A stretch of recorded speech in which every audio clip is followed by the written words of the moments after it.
कई बार हमारा पार्टनर हमें ऐसे हार्शली ट्रीट करता है और हम उस चीज़ को लेट गो कर देते, ब्रश ऑफ कर देते हैं कि चलो कोई बात नहीं, कह दिया तो क्या हुआ, या फिर उसका ये मतलब नहीं होगा। हम खुद को समझा लेते हैं कि शायद उसका ये मतलब नहीं होगा, बट एक्चुअल में आपको हर्ट होता है, बट आप एक्सप्रेस नहीं करते क्योंकि आप नहीं चाहते हैं किसी भी तरीके का फ्रिक्शन हो, आप उससे अलग हों, उससे आपकी दूरी बढ़े। इसलिए आप खुद को समझा लेते हैं, चीज़ों को नॉर्मल कर लेते हैं और चीज़ें वैसी चलने लगती हैं।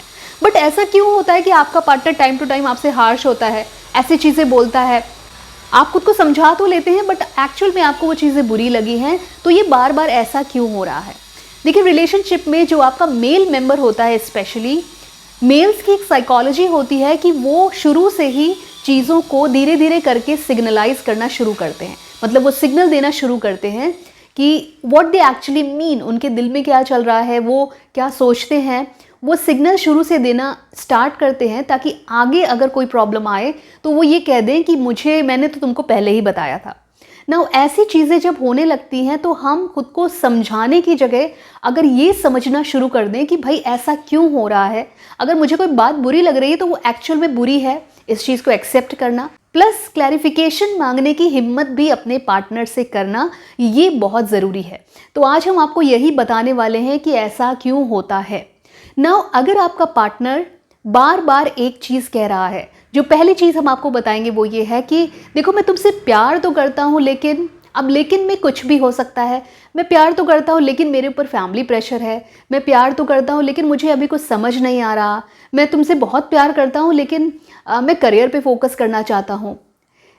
देखिए, ठीक है, करियर की जब हम बात करते हैं तो वो बिल्कुल ठीक है, लेकिन ये चीज़ें अगर कोई बार बार आपसे कह रहा है तो ये सिग्नल भी हो सकता है। स्पेशली मेल कैटेगरी में उनकी साइकोलॉजी के हिसाब से ये देखा गया है कि मेल्स का एक नेचर होता है कि वो शुरू से ही हिंट देना शुरू कर देते हैं, और ऐसा वो जान के नहीं कर रहे, ये मेल्स का नेचर होता है। नाउ, क्यों वो इनडायरेक्टली सारी चीज़ें क्यों कह रहे हैं? क्योंकि वो जानते हैं कि अगर मैं हार्श हो गया, मैंने कुछ ऐसा ज़्यादा कह दिया तो वो हर्टिंग हो सकता है। तो उनके जो वर्ड्स होते हैं वो बहुत ही चार्मिंग से होंगे, बहुत ही आपको इन्फ्लुएंस करने वाले होंगे, लेकिन वो जो कह रहे हैं, जो सुनने में ख़राब लग रहा है, एक्चुअली दे मीन इट। तो आपको ये समझने की ज़रूरत है, अगर वो बार बार आपसे कह रहा है कि मैं पसंद तो करता हूँ लेकिन, तो वो लेकिन को क्लैरिफाई करना आपको आना चाहिए। आपके अंदर ये हिम्मत होनी चाहिए कि आप पूछें कि आखिर ये लेकिन या करियर या फैमिली, इन सब चीज़ों को तो मुझे क्लैरिफाई करो, तभी मैं आगे स्टेप लूँ। ना, जो सेकंड पॉइंट है वो मेल और फीमेल दोनों ही मेंबर्स करते हैं। इस सेकंड पॉइंट की अगर हम बात करें तो एनी ऑफ द पार्टनर, मतलब किसी भी पार्टनर के मुंह से कुछ समय की बात, देखिए इनिशियल स्टेज में तो कोई नहीं करता, शुरुआत में तो खूब फ़ोन पे बात होती है, मैसेज होती है, बट जब रिलेशन पुराना हो जाता है तो अक्सर ये सुनने को मिलता है, और मेरे पास जो काउंसलिंग के सेशंस में लोग आते हैं वो भी ये शिकायत करते हैं कि मैम पहले तो बहुत बात होती थी, बट अब मैं उससे बात जब करता हूँ तो वो ये कह देती है या कह देता है कि देखो, मुझे मैसेज करना ज़्यादा बहुत बोरिंग लगता है, मैं मैसेज ज़्यादा कर नहीं पाता, या मैं बहुत ज़्यादा बात कर नहीं पाता। नाउ, इस तरह की चीज़ें अगर आपका पार्टनर बार बार कर रहा है, ये भी एक साइन है ये समझने का कि उसके दिल में आपके लिए शायद वो सीरियसनेस नहीं है। क्योंकि अगर हम बात करें मैसेज की या टेक्सटिंग की, तो ये मात्र एक ज़रिया होता है जिसके थ्रू आप अपने पार्टनर से कनेक्टेड रह सकते हैं। आप उससे कनेक्शन स्टैब्लिश कर सकते हैं, कनेक्शन मेंटेन कर सकते हैं, और यही एक ज़रिया होता है जिससे आप नज़दीकियाँ फील कर सकते हैं कि देखो भाई, मैं हूँ, कुछ भी हुआ है तो शेयर करने के लिए मैं हूँ। और अगर आपसे कोई ये कह रहा है कि कॉल्स एंड मैसेज करना मुझे ज़्यादा पसंद नहीं है, या मैं नहीं कर पाता है, मुझे बोरिंग लगता है, तो ये भी एक साइन हो सकता है कि वो इंसान शायद आपके लिए सीरियस नहीं है। क्योंकि जब हम किसी के लिए सीरियस होते हैं ना, तो एटलीस्ट हम बात करने का टाइम तो निकाल ही लेते हैं। साथ ही साथ हम अपना इनबॉक्स भी चेक करते हैं, हम व्हाट्सएप भी चेक करते हैं कि कहीं उसने मैसेज तो नहीं किया। तो सीरियस रिलेशनशिप की ये पहचान है कि हम मैसेज करते भी हैं, कॉल करते भी हैं, और एक्सपेक्ट भी करते हैं जब हम सीरियस होते हैं। तो अगर ये सारी चीज़ें, दो चीज़ें आप ध्यान से सुनिए, ये बहुत सीरियस 2 पॉइंट्स हैं। अगर ये चीज़ें हो रही हैं तो आपके लिए सिग्नल है, और अब आपको अपने पार्टनर से बात करने की और क्लैरिफाई करने की ज़रूरत है। नाउ, तीसरा और बहुत ख़तरनाक पॉइंट, ये भी अक्सर लोग यूज़ करते हैं कि मैंने तुम्हारे जैसा इंसान कभी नहीं देखा, I have never met a person like you, you are different, you are unique, और मैं कभी भी इतने इंटरेस्टिंग इंसान से नहीं मिला। ये और कुछ नहीं है, ये आपको ट्रैप करने का तरीका है।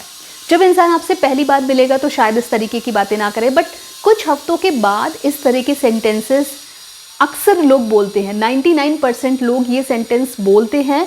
इससे क्या होता है, ये बोलने की पहली बात तो ज़रूरत क्या है और इसका मतलब क्या है। देखिए, जब कोई आपसे ये बोल रहा है कुछ समय के बाद ही, उसका मतलब ये है कि शायद वो आपको ट्रैप करना चाहता है और वो अभी आपको कायदे से नहीं समझा है, ये तो फॉर श्योर है। और कुछ नहीं है, ये एक तरीके की फ्लैटरिंग है, वो आपको बटरिंग कर रहा है ताकि आप प्रॉपर्ली उसके ट्रैप में आ जाएं। और जब आपको कोई बार बार अप्रिशिएट करता है और आपको कोई ये समझा दे कि आप यूनिक है, आपके जैसा कोई नहीं है, और वो इंसान तो ऐसे किसी इंसान से मिला ही नहीं, आप इतने स्पेशल हैं, ये सुनने के बाद आप इमोशनली इतना इन्वेस्ट हो जाते हैं, आप इतना ज़्यादा उस इंसान से जुड़ जाते हैं क्योंकि उसने तो आपको एकदम सुपीरियर बना दिया। और सुपीरियर बनना हर किसी को अच्छा लगता है। और 7वें आसमान पे जैसे आप पहुँचे, आप हो गए ट्रैप। अब ये कहने का मतलब इसलिए भी है, एक तो आप ट्रैप हो गए, दूसरी बात ये है कि जिसने आपको मसीहा बना दिया, जिसने आपको बिल्कुल यूनिक बना दिया, अब आप उसके बारे में जानने की कोशिश नहीं करोगे क्योंकि वो इंसान आपके लिए अच्छा हो गया। भाई ये मेरी तारीफ़ करता है, मैं इसके लिए बहुत स्पेशल हूँ, तो ये तो अच्छा बंदा है।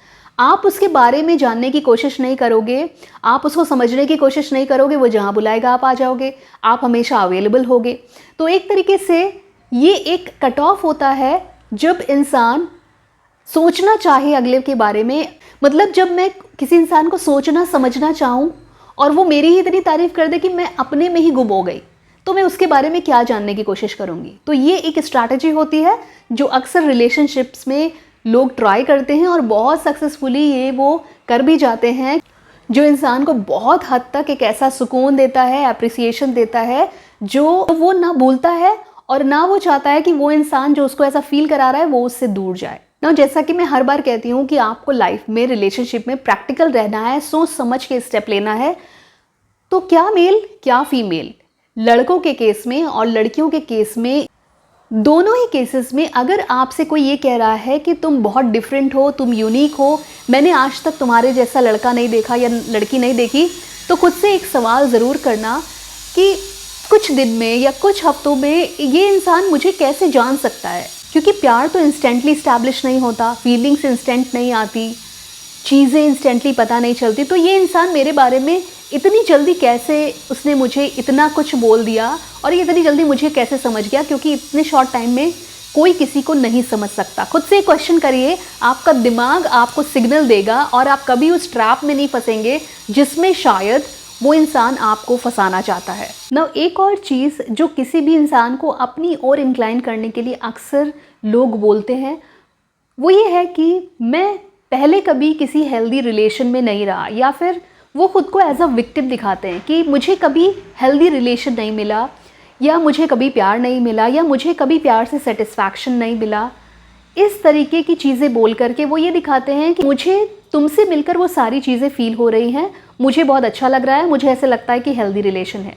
तो जब ये इंसान कहता है कि आज से पहले मुझे कोई हेल्दी रिलेशन नहीं मिला, कोई अच्छा पार्टनर नहीं मिला, तो ये एक बहुत अलार्मिंग साइन है जहाँ पर आपको ये सोचने की ज़रूरत है कि इस इंसान के पहले के रिलेशन हेल्दी क्यों नहीं रहे, क्यों वर्क नहीं करा, आखिर ऐसा क्या प्रॉब्लम रही जो इनके साथ ये प्रॉब्लम रही।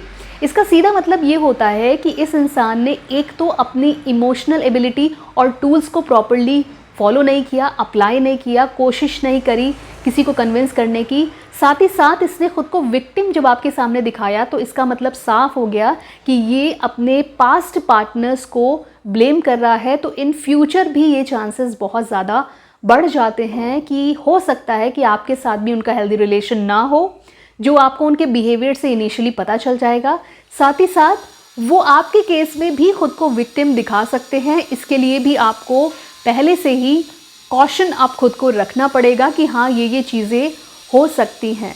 एक और चीज़ जो बहुत इम्पॉर्टेंट है, ऐसे केस में जहाँ कोई ये कहता है कि मेरा कोई भी हेल्दी रिलेशन नहीं रहा, मुझे कभी सेटिस्फैक्शन नहीं मिला रिश्ते से, तो मान लो अगर उसके 7 रिलेशन हुए, अगर वो उसके 7 गर्लफ्रेंड्स रही या 7 बॉयफ्रेंड्स रहे, तो क्या उसने अपने पास्ट रिलेशन से कुछ नहीं सीखा? जो मिस्टेक्स हम करते हैं, फॉर एग्ज़ाम्पल अगर हम बहुत ज़्यादा इन्वॉल्व हो करके हमने गलती करी, या हमने कहते हैं ना कि हम बहुत ज़्यादा कमिटेड हो करके हमने गलती करी, तो क्या अपने पास्ट रिलेशन से इस आदमी ने कुछ नहीं सीखा या इस गर्ल ने कुछ नहीं सीखा? ये भी एक बहुत अलार्मिंग सिचुएशन है कि वो इंसान ऐसा क्यों कह रहा है।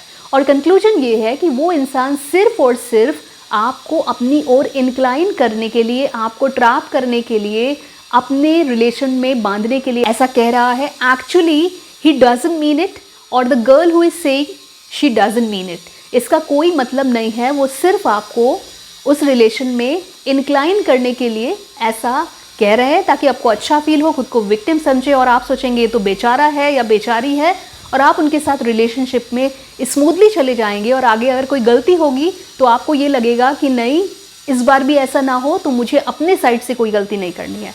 तो पूरी की पूरी सिचुएशन आप पर हावी हो जाती है और आपको समझ ही नहीं आता कि इस पूरे सिनेरियो को हम डील कैसे करें। अब एक लास्ट और बहुत इंपॉर्टेंट बात, कुछ लोगों की आदत होती है कि वो कमियां निकालते हैं या फिर नेगेटिव चीज़ें बोलते हैं। फॉर एग्जांपल अगर कोई लड़की है रिलेशनशिप में आपके साथ है, तो आपको बहुत ज़रूरत है कि वो एक लड़के के बारे में अपनी क्या धारणा रखती है, या फिर एक लड़की एक लड़के के बारे में क्या धारणा रखती है। देखिए, कुछ लोग का जनरल बिहेवियर होता है कि जो मेरे साथ अच्छा है वो अच्छा है, जो मेरे साथ बुरा है वो मेरे लिए बुरा है। कॉमन सी बात है, बहुत जनरल है, ये एक जनरल बिहेवियर है। हम कोई गॉड नहीं है, हम परफेक्ट नहीं है भाई। जो हमारे साथ अच्छा है वो हमारे लिए अच्छा है, कॉमन सी बात है। बट यहीं पर कुछ लोग ऐसे होते हैं जिनको बहुत ही क्लोज ऑब्जर्व करने की ज़रूरत है। फॉर एग्ज़ाम्पल कुछ लड़के या कुछ लड़कियाँ, फॉर एग्ज़ाम्पल अगर हम लड़कियों की ही बात करें, उनकी नज़र में लड़कों की टिपिकल इमेज होती है कि लड़के तो ऐसे होते हैं, लड़के चीट करते हैं, या उनके मतलब उनके दिमाग में एक इमेज है जो कि सत्य नहीं है। वहीं लड़कों के ब्रेन में जो इमेज लड़कियों की अक्सर बन जाती है, और मैं उस बेसिस पर बता रही हूँ, जो भी मैंने अब तक काउंसलिंग करी है उसमें ये जो कंक्लूजन मैंने निकाला है कि जो भी लड़कियों से जिनकी भी प्रॉब्लम हो जाती है, उनकी लड़कियों के बारे में जो धारणा है वो बहुत गलत है। फॉर एग्ज़ाम्पल अभी मेरे पास एक काउंसलिंग के लिए टीनेज लड़का आया था जो 17 इयर्स का था। तो उसकी जो साइकोलॉजी है वो ये कहती है कि उसने अपने दिमाग में एक इमेज बना ली है लड़कियों की, कि लड़कियां चीट करती हैं, लड़कियां गोल्ड डिगर होती हैं, वो पैसे लेती हैं, ब्ला ब्ला ब्ला, बहुत सारी चीज़ें जो कि बिल्कुल ही गलत है ना। अगर कोई इंसान आपकी तो बहुत तारीफ़ करता है, बट इन जनरल वो किसी लड़की को वो ऐसा डिफ़ाइन करता है कि लड़कियां ऐसे होती हैं, बहुत सारी लड़कियां से मैं मिला हूँ वो इस तरीके की होती हैं, तुम ऐसी नहीं होती, यू आर डिफरेंट। अगर वो इस तरीके की बातें करता है तो आप ये मत भूलिए कि अभी तो आप वो नहीं हैं, लेकिन ज़रा सी भी प्रॉब्लम आई ना तो आप भी वही हो जाएंगी। तो ये बहुत ज़रूरी है कि अगर कोई आपसे ये चीज़ें कह रहा है तो आप बहुत ही क्लोज ऑब्जर्व करें उस इंसान को और उसकी साइकोलॉजी, पर्सनालिटी को समझने की कोशिश करें। और वो जो कुछ भी आपको सिर्फ अप्रिशिएट कर रहा है, आपको लुभाने के लिए जो कुछ भी बातें कर रहा है, वो आपको बहुत स्मार्टली सुननी है, समझनी है, और उसी के बेसिस पर आपको अपने फ्यूचर का डिसीजन भी लेना है। तो ये कुछ चीज़ें हैं जो बहुत नॉर्मल हैं, बहुत जल्दी चीज़ें कह करके इंसान निकल जाता है, हम उस पर ध्यान भी नहीं देते, बस ब्रश ऑफ करते हैं, चलते बनते हैं। बट एक्चुअल में ये साइन होते हैं जो ये बताते हैं कि ये रिश्ता चलने वाला है या ये रिश्ता नहीं चलने वाला है। अगर हम शुरू से इन चीज़ों को ऑब्जर्व करें और समझे, देखिए कई बार हो सकता है कि हम ही गलत समझ गए, बट हमेशा तो ऐसा नहीं हो सकता। अगर ये चीज़ें बार बार हो रही हैं तो आपके लिए ये एक साइन है कि अब ज़रूरत है कि आपको यहीं पर रुकना है, पॉज लेना है, चीज़ों को क्लैरिफाई करना है।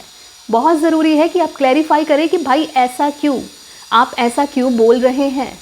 ओके, अगर आप क्लैरिफाई करने की हिम्मत रखते हो तो आप कभी भी रिश्ते में धोखा नहीं खाएंगे, पहली चीज़ है। और दूसरी चीज़ ये है कि आप हमेशा ही एक हेल्दी रिलेशन में जाएंगे, क्योंकि जैसे ही आपके साथ गलत हुआ आपने तुरंत क्लैरिफिकेशन मांगा, आपने तुरंत अपना पार्ट रखा और आपकी डाउट्स क्लियर हो गई। और अगर आपको नहीं समझ में आता है तो आप उसी तरीके से उस रिश्ते को डील करने की भी क्षमता रखते हैं। तो उम्मीद करते हैं ये वीडियो आपको अच्छा लगा होगा। अगर अच्छा लगा है तो इसको लाइक करिए, चैनल को सब्सक्राइब करिए अगर आप नए हैं तो, और कमेंट्स ज़रूर करिए क्योंकि हमें हमेशा आपके कमेंट्स का इंतज़ार रहता है। आप काउंसलिंग अवेल करना चाहते हैं तो स्क्रीन पर दिया हुआ नंबर और डिस्क्रिप्शन बॉक्स में दिया हुआ नंबर मेरा व्हाट्सएप नंबर है। व्हाट्सएप पे आप अपना स्लॉट बुक करा सकते हैं, टाइमिंग आपको वहाँ पर शेड्यूल्ड की जाएगी और आप काउंसलिंग अवेल कर सकते हैं। बट ये याद रखें, ये काउंसलिंग सेशन पेड है। तो आज के लिए इतना ही। Bye bye, take care, bye for now.